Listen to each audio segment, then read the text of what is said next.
10 Stoic Rules to Age Without Regret. If that title made you pause, it likely did so for a reason. Because somewhere, quietly, perhaps even uncomfortably, you have wondered what it truly means to grow older well. Not merely to survive the passing years. Not merely to reach retirement. But to arrive at the later chapters of your life with peace rather than heaviness. This is not a video about staying young forever. The Stoics were not interested in illusions. Time moves in one direction. The body changes. The calendar grows thinner. This is about something far more important.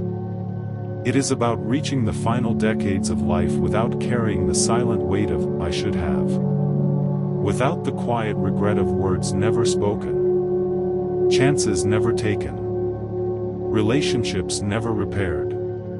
Years drifted through unconsciously. If you clicked on this, you are not looking for entertainment. You are looking for clarity. And perhaps the thumbnail you saw, a calm, unshaken figure standing firm against a storm, resonated because aging can feel like that storm. Health changes. Roles change. The world you once understood shifts rapidly.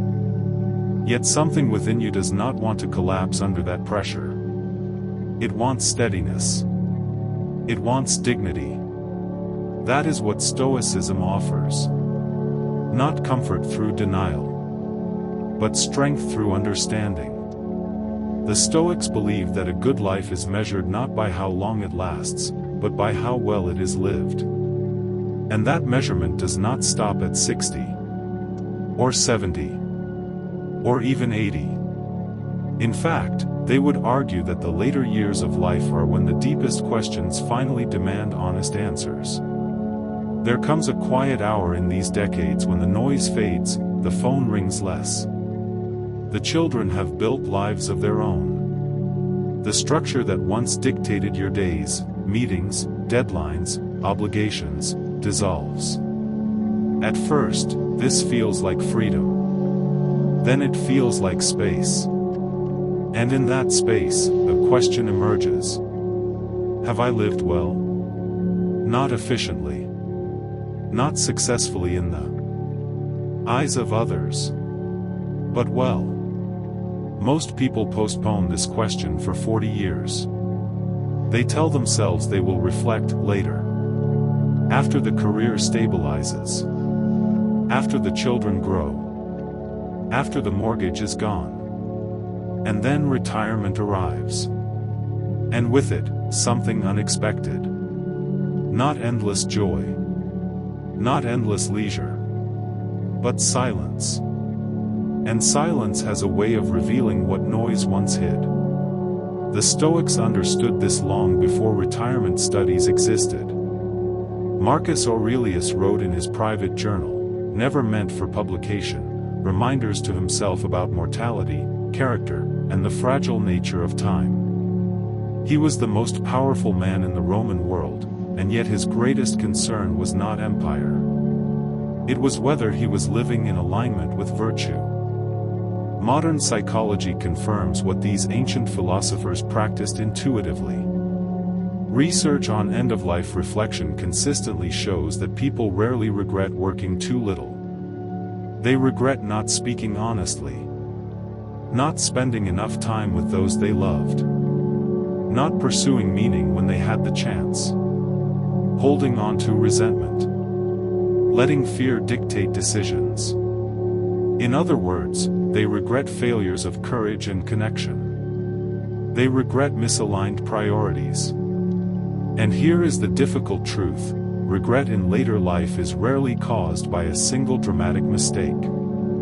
It is usually the accumulation of small, unexamined choices. Days lived automatically. Years spent chasing goals that no longer matter. Conversations avoided because they felt uncomfortable. Aging without regret requires something different. It requires deliberate awareness. Rule 1 is the foundation of everything that follows. Remember that time is no longer theoretical. When you were 30, death felt distant. When you were 40, it was abstract. Somewhere around 60, it becomes real. Friends pass away. Health becomes a conversation rather than an assumption. The horizon feels closer. Many people respond to this by looking away, by filling their time with distraction, by insisting there is still plenty. The Stoics would say the opposite. Memento Mori, remember you will die, was not designed to depress you. It was designed to clarify you. Imagine, honestly, that you had 5 healthy years remaining. 5 years of mobility, clarity, strength. What would you stop doing tomorrow? Would you still replay old arguments in your mind? Would you still delay reconciliation? Would you still spend entire afternoons consumed by trivial anxieties? Or would you call your son? Visit the place you have postponed seeing. Write the letter. Begin the project that has lingered in your thoughts for decades. Seneca wrote, "It is not that we have a short time to live, but that we waste much of it."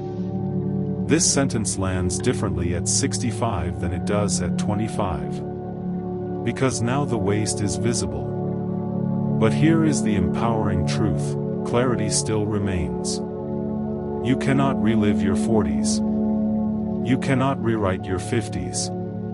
But you can decide how you live tomorrow morning. There was a man I'll call David who retired at 63. The first year felt like vacation. The second year felt directionless. By the third year, he described a quiet restlessness. When a close friend died unexpectedly at 68, something shifted. He realized he had been living as though time were still abundant. Postponing visits. Assuming there would always be later. He began what he called deliberate days. Days reserved for what truly mattered, conversations, reading, walking, honest reflection.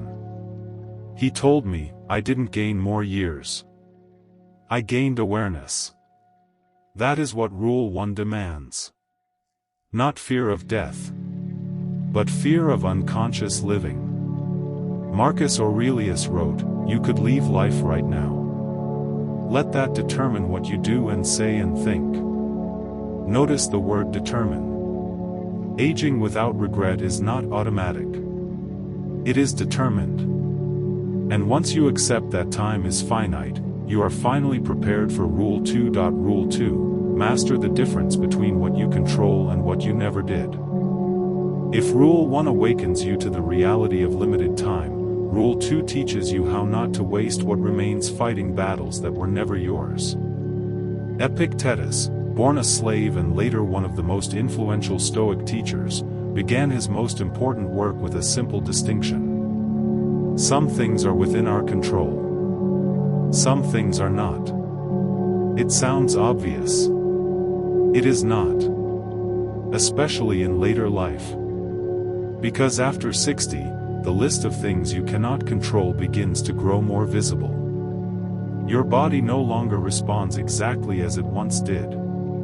Your children make decisions you would not make. The world shifts politically and culturally in ways that feel unfamiliar. The market rises and falls. Friends change. Health fluctuates. And if you are not careful, your remaining years can quietly dissolve into frustration. Frustration at your body. Frustration at your children.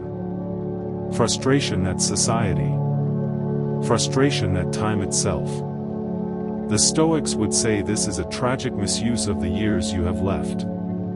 Because peace is not found by controlling the uncontrollable. It is found by redirecting your energy toward what has always been yours. Your judgments. Your responses. Your character. Consider something common. An adult child calls less frequently than you would like. You cannot control how often they call. You can control whether your own calls are warm or resentful. Whether you speak with openness or quiet accusation. Whether you choose to build the bridge or measure the distance. Or consider your health. You cannot control every diagnosis. You cannot reverse aging. You cannot negotiate with time. But you can control whether you follow the physical therapy your doctor recommended. Whether you remain mentally engaged. Whether you allow bitterness to define your final decades. Epictetus warned that suffering often arises not from events themselves, but from our insistence that they should be different. The body ages. The seasons change. People disappoint us. These are facts of existence, not personal betrayals. There is a story of a woman I'll call Margaret who retired at 61. Within 2 years, she developed arthritis severe enough to limit the hiking she had imagined filling her retirement. Her first response was anger. Anger at her body. Anger at the unfairness of it. Anger that her carefully planned retirement did not match reality. She spent nearly a year grieving the loss of something she could not recover. Then one afternoon, she read a line from Epictetus: "Do not demand that things happen as you wish, but wish that they happen as they do happen, and you will go on well." It unsettled her. Gradually, she shifted her focus from what she could no longer do to what remained possible. Gentle walks. Gardening. Reading. Teaching a small class at her church. She told me later, the pain didn't disappear. But the anger did. And that changed everything. This is the difference between aging with resentment and aging with acceptance. Acceptance is not surrender. It is clarity. Modern psychological research calls this locus of control.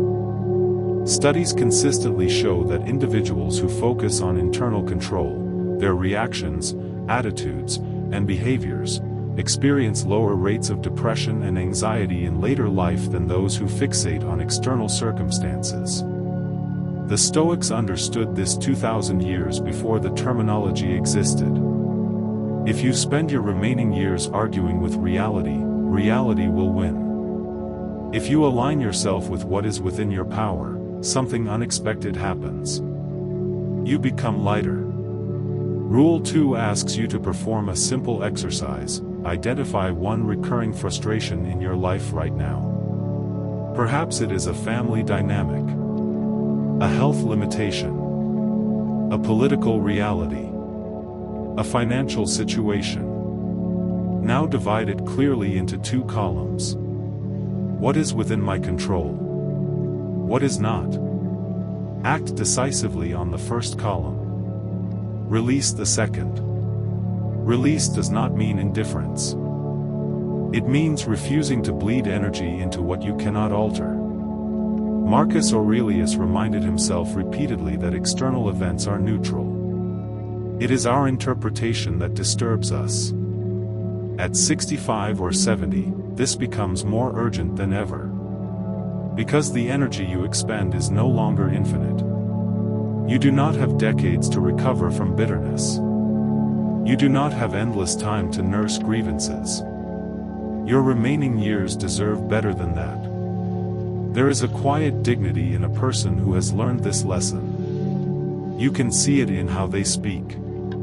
They do not complain endlessly about politics. They do not replay old family arguments for the 100th time. They do not blame the world for every discomfort. Instead, they adjust. They adapt. They focus on the sphere that has always been theirs, their character. Rule 2 does not eliminate difficulty. It eliminates unnecessary suffering. And unnecessary suffering, in later life, is a tragedy. Which brings us to Rule 3, and this one may challenge you more deeply than the first 2. Rule 3, make peace with your past, or it will steal your present. There is a particular danger that appears quietly in the later decades of life. It is not physical decline. It is not financial concern. It is not even loneliness. It is rumination. The mind, once busy with daily obligations, suddenly has time.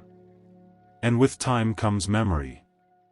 Old arguments replay themselves. Career decisions resurface.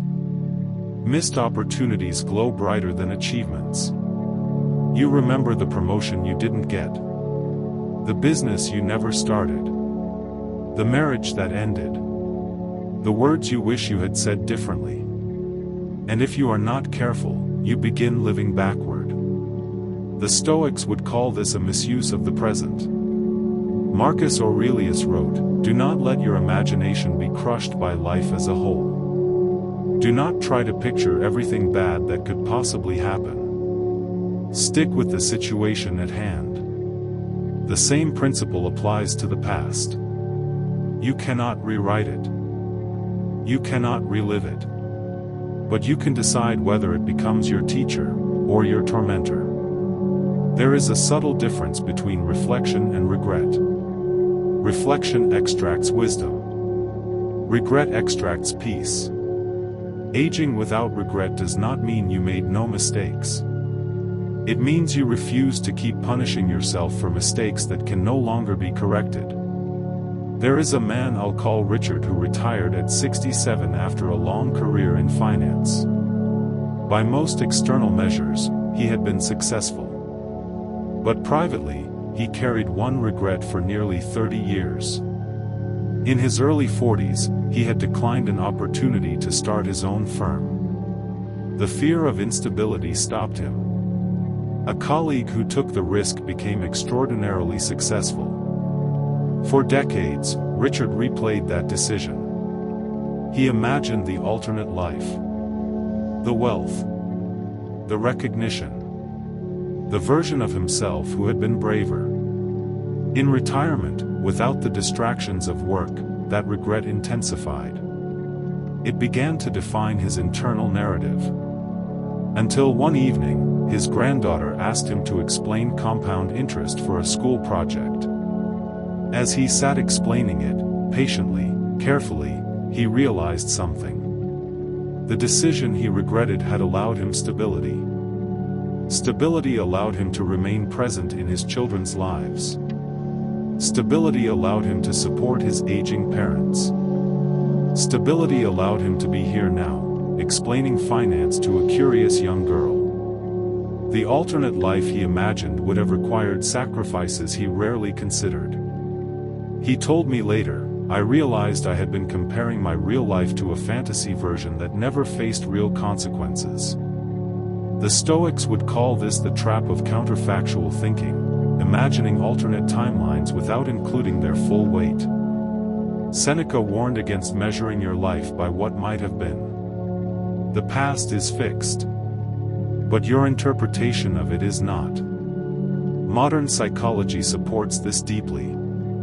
Studies on life review therapy in older adults show that those who reinterpret past experiences through a lens of growth rather than failure experience significantly lower depressive symptoms. It is not the event itself that poisons the present.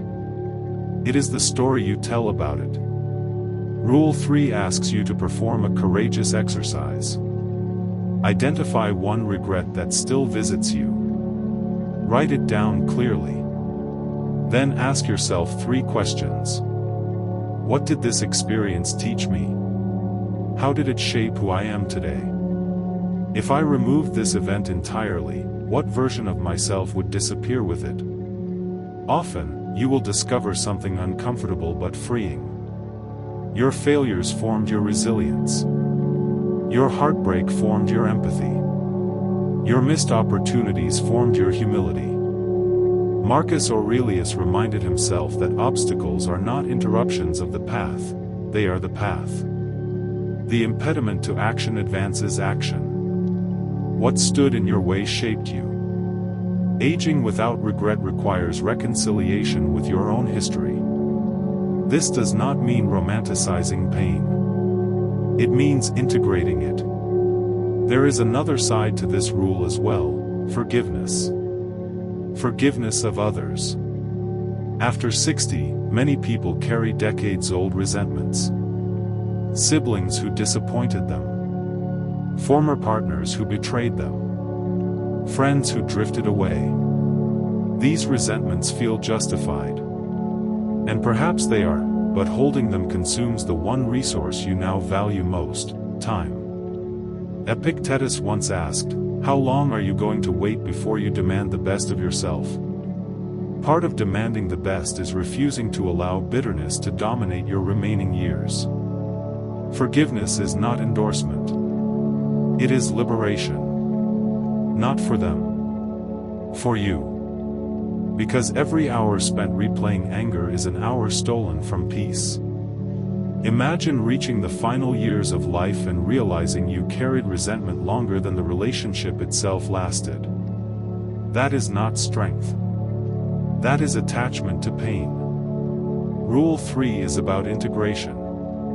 Your past is not your enemy. It is your foundation. If you make peace with it, it strengthens you.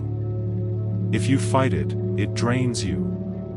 And once you have reconciled your past and focused your energy only on what you can control, something powerful becomes possible. You can finally turn toward the present, not as a burden, but as an opportunity. Which leads us to Rule 4, and this one changes how you see your remaining years entirely. Rule 4, choose meaning over comfort. One of the most dangerous myths about aging is that comfort should now be your primary goal. You worked hard. You sacrificed. You endured stress. Now, finally, you deserve ease. And yes, rest has its place. But the Stoics would warn you, a life organized entirely around comfort slowly shrinks. Purpose expands you. Comfort contracts you.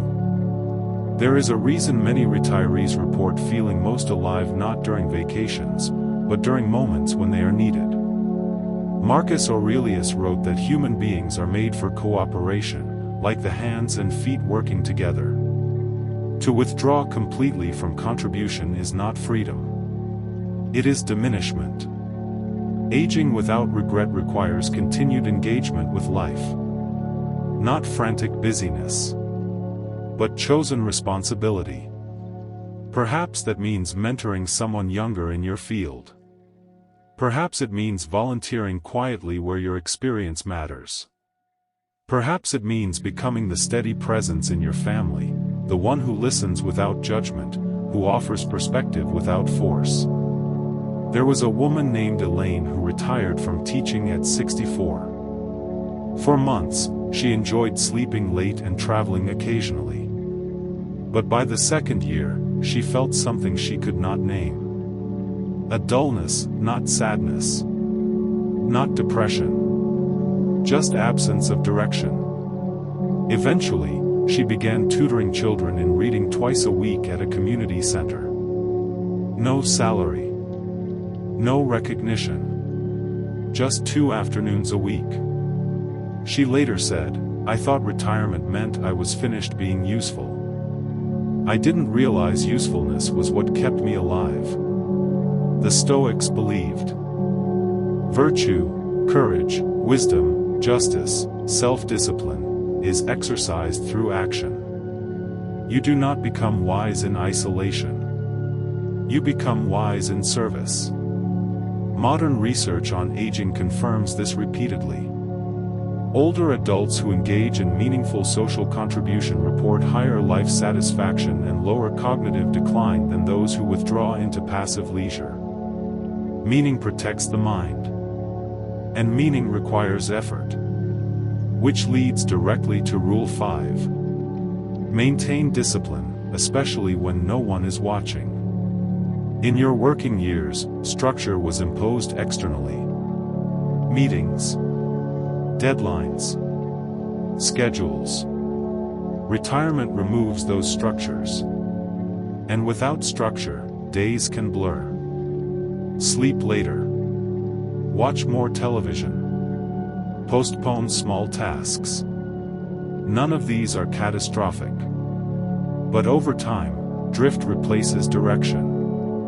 The Stoics practiced daily self-examination precisely because they knew discipline erodes without attention. Seneca described ending each evening by reviewing his actions, asking what he did well, where he failed, and what he would improve tomorrow. This was not self-criticism. It was maintenance. Aging without regret requires internal structure. Wake at a consistent time. Read deliberately. Move your body regularly. Reflect honestly. Not because anyone demands it, but because self-respect demands it. There is quiet power in a 72-year-old who maintains daily discipline without applause. It signals sovereignty. Which brings us to Rule 6. Cultivate deep relationships, not wide networks. In youth, expansion feels important. More acquaintances. More professional connections. Later in life, depth matters more than breadth. Marcus Aurelius reminded himself that human beings exist for one another. Loneliness in later life is not always about being alone. It is often about lacking meaningful connection. Aging without regret requires intentional nurturing of the relationships that matter. Call the friend. Visit the sibling. Speak honestly with your spouse. Ask real questions. Listen fully. Do not assume there will be endless chances to reconnect. There will not. And finally, Rule 7. Live each day as if it matters, because it does. This is where all Stoic philosophy converges. You cannot control how long your life will be, but you can control how deliberately you live it. Marcus Aurelius wrote, "Confine yourself to the present. Not obsessively, not anxiously, but intentionally. Today is not a rehearsal. It is part of the final performance." Imagine reaching your final years and being able to say, "I forgave where I could. I acted when I had the chance. I chose meaning over comfort. I disciplined my mind. I loved without postponing it." That is aging without regret. Not perfection, but alignment. There is a metaphor often used by the Stoics, life as a play.